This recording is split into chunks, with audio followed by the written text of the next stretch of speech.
Find the general value of I two the power I.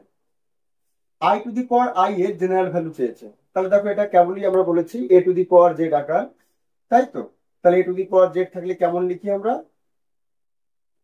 Log, না, e to the power z log a, e to the power z log a আমরা এইভাবে লিখতাম। তাহলে এখানে কি হবে?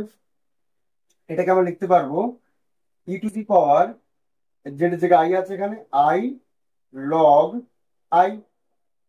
ঠিক আছে, তার মানে e to the power i, আর লগ আই মানে কি?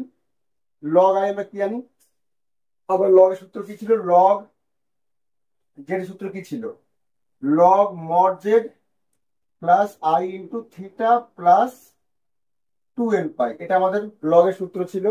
তাহলে এখানে জেড এর জায়গায় কি আছে? আই। তাহলে আই এর মড করলে কি হবে? 1। লগ 1 মানে 0 plus I into theta. Theta দেখো আই এর থিটা কত হবে, অর্থাৎ অ্যাম্পলিটিউড কত হবে? আইটা কোন অক্ষের উপর আছে? আইটা কিন্তু আই এর সহগ 1 আছে, মানে ধনাত্মক ওয়াই অক্ষের উপর আছে। তার মানে কোণ কত হচ্ছে? 90 ডিগ্রি। তাহলে এর অ্যাম্পলিটিউড 90, মানে π/2 প্লাস 2n পাই। ক্লিয়ার? আচ্ছা, e to the power i into i minus 1, তাহলে মাইনাস π/2 প্লাস 2n পাই। এটা এটা হচ্ছে আমাদের অ্যান্সার।